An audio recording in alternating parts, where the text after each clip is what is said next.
Arrival at the country house. The afternoon sun hung low in the sky as Mr. Frampton Nuttall made his way down the narrow country lane. The air was crisp with the early signs of autumn, leaves crunching softly beneath his polished boots. Nervously adjusting his jacket, he glanced at the quaint cottage ahead, nestled among towering elms and wreathed in ivy. This was the residence of Mrs. Sappleton, a distant acquaintance to whom he had been advised to pay a visit for the sake of his nerves.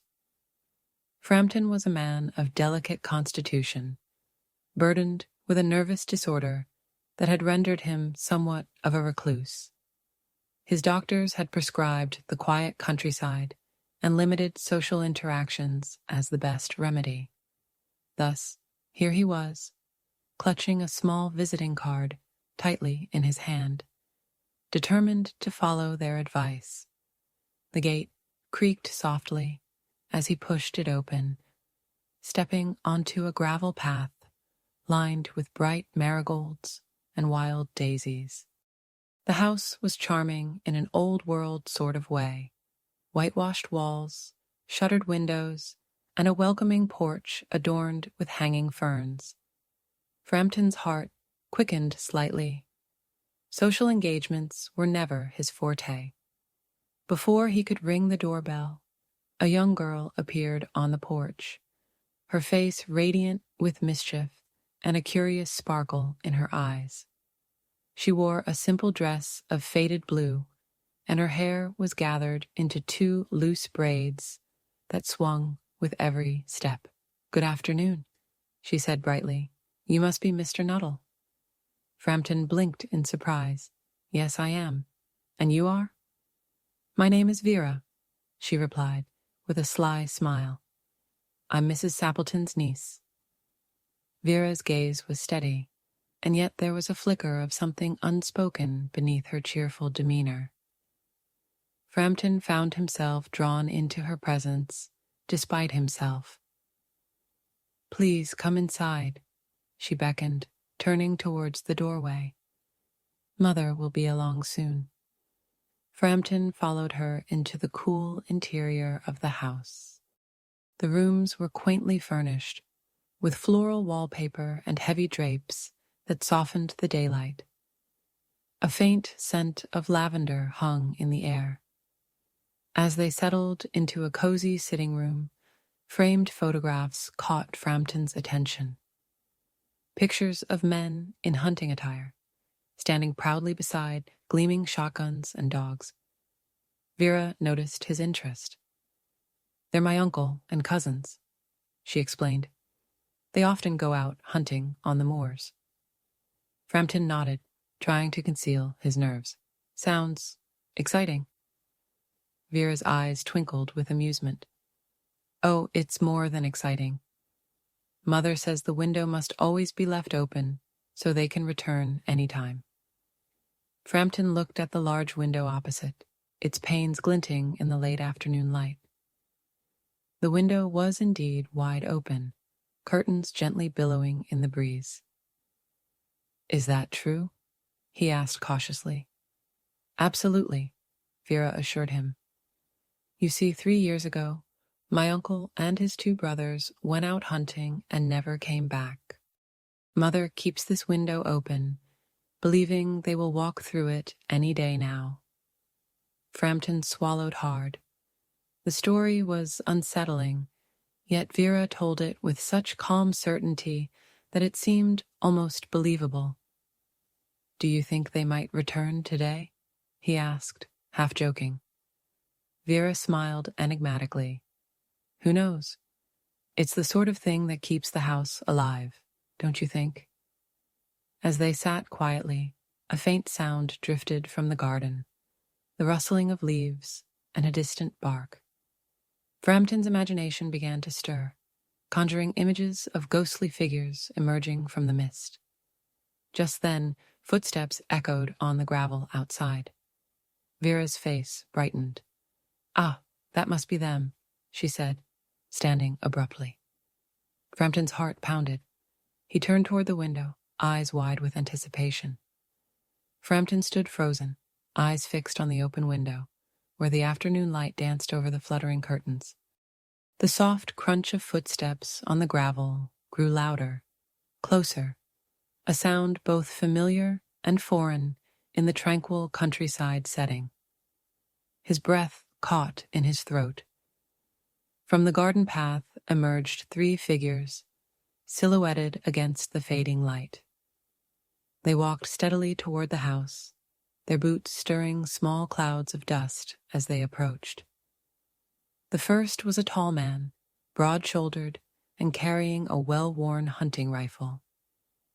Behind him trailed 2 younger men, laughing and chatting, their coats dusty from the moor.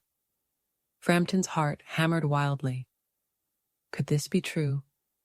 Were these the very men Vera had described, the missing uncle and his brothers, returning as if from nowhere after all these years? Vera, standing poised by the doorway, watched Frampton's expression with a barely concealed smile. "You see," she said softly, "they always come back through the open window. It's a tradition." Frampton blinked, disoriented. The tension in his chest grew unbearable. Yet, despite every instinct urging caution, he felt compelled to greet the newcomers.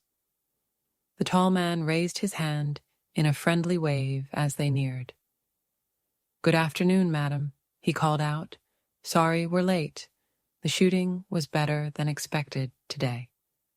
Mrs. Sappleton appeared behind Vera, entering the room with a warm smile.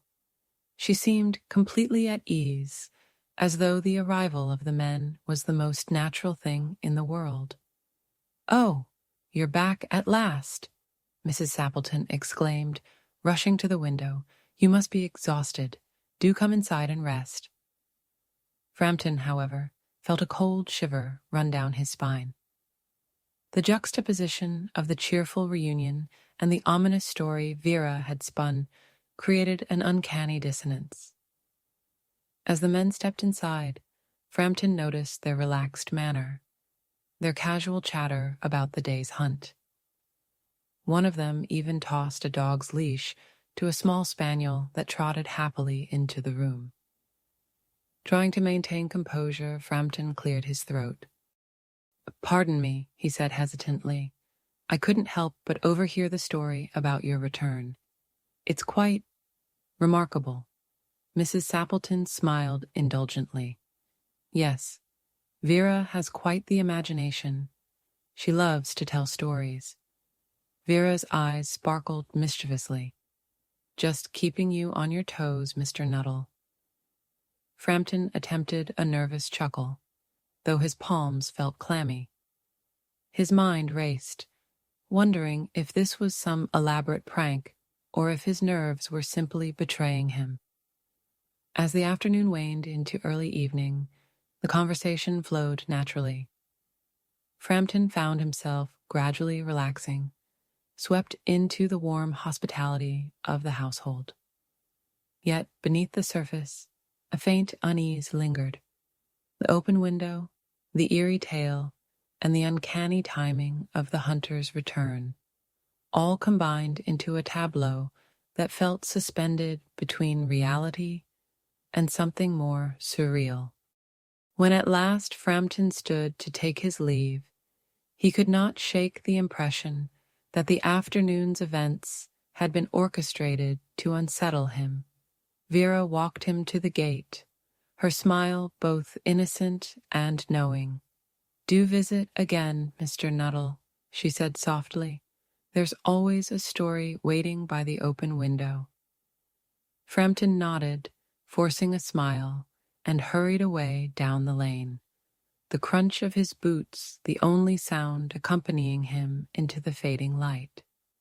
Frampton Nuttall had barely taken a dozen steps down the gravel lane when a sudden and inexplicable sense of panic overwhelmed him. The warmth and hospitality he'd just experienced seemed to evaporate, replaced by a chilling doubt that gnawed relentlessly at his nerves. His mind raced back to Vera's story, the tragic disappearance of the hunters 3 years prior. The open window left ajar in hopeful anticipation.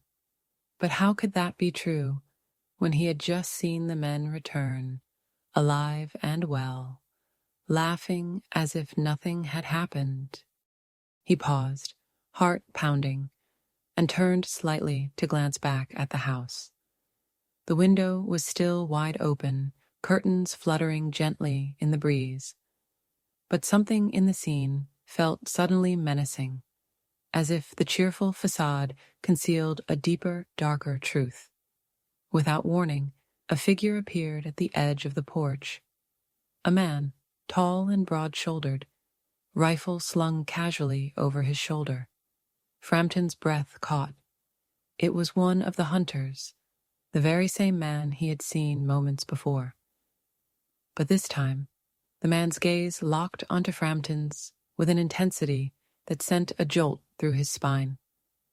Frampton's legs tensed, ready to flee. Memories of his nervous condition, of doctors' warnings, and the fragile state of his health surged to the forefront. "Good day, sir," the man called out, his voice calm but carrying an unmistakable undertone. Frampton nodded stiffly but did not reply. His eyes darted back toward the house. Mrs. Sappleton stood by the window, a serene smile on her face, oblivious to the growing tension. Then, before Frampton could think twice, the hunter took a step forward. Frampton's panic became a surge of adrenaline. He spun around and broke into a run, heart pounding in his ears, boots pounding against the gravel path. He did not stop until the village was far behind, and the comforting lights of civilization came into view. Later, in the safety of his lodgings, Frampton struggled to make sense of what had happened. Had he imagined the men's return? Was Vera's tale a cruel joke designed to prey on his nerves?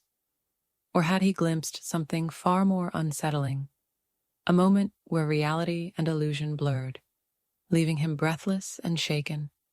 The more he thought, the less certain he became. Frampton resolved to avoid the countryside for some time, at least until his nerves settled once more. But deep inside, he knew the memory of that open window and the enigmatic smile of Vera would haunt him for a long time to come. Days passed, but Frampton Nuttall could not shake the uneasy feeling that clung to him like a shadow. He found himself replaying the visit to Mrs. Sappleton's house over and over in his mind, scrutinizing every detail, every glance, every word. Unable to resist, he finally summoned the courage to write a letter to a mutual acquaintance who knew Mrs. Sappleton well, a Miss Harriet White who lived in the nearby town. The reply came swiftly. "Dear Mr. Nuttall, I am sorry to hear of your distress following your visit. Mrs. Sappleton is indeed a kind lady, but her niece Vera does have a penchant for storytelling, often spinning tall tales to amuse herself. As for the hunters, the story of their disappearance is, I fear, entirely fictional, a clever fabrication of Vera's lively imagination. Mrs. Sappleton's insistence on leaving the window open is a habit she picked up from a dear friend, long since passed. Please do not let this affect your health. I trust you will find peace and calm in quieter pursuits. Yours sincerely, Harriet White." Frampton leaned back in his chair, the letter trembling slightly in his hands. It was a revelation. Vera's story was a lie, a mischievous trick played on a nervous visitor. But what about the men he saw? The hunters arriving as if from nowhere? Then it dawned on him. Vera's story was a practiced ruse, designed to lure visitors into a web of confusion. The men he had seen were, in fact, Mrs. Sappleton's relatives, perfectly normal people returning home from their afternoon hunt, as any family might. Vera, with her sharp wit and love of theatrics, had woven a narrative around them, delighting in the shock and disbelief it produced. Frampton smiled faintly, a mix of relief and embarrassment washing over him. The open window was not a portal to the supernatural, but a simple part of a family ritual, twisted into a ghost story by an imaginative niece. He reflected on his own susceptibility, how his fragile nerves had made him the perfect audience for Vera's tale. With a newfound resolve, Frampton decided that next time he would greet such stories with a healthy dose of skepticism and perhaps a little humor. And as he tucked the letter away, he could almost hear Vera's mischievous laugh echoing in his mind, reminding him that sometimes the best stories are the ones we choose to believe.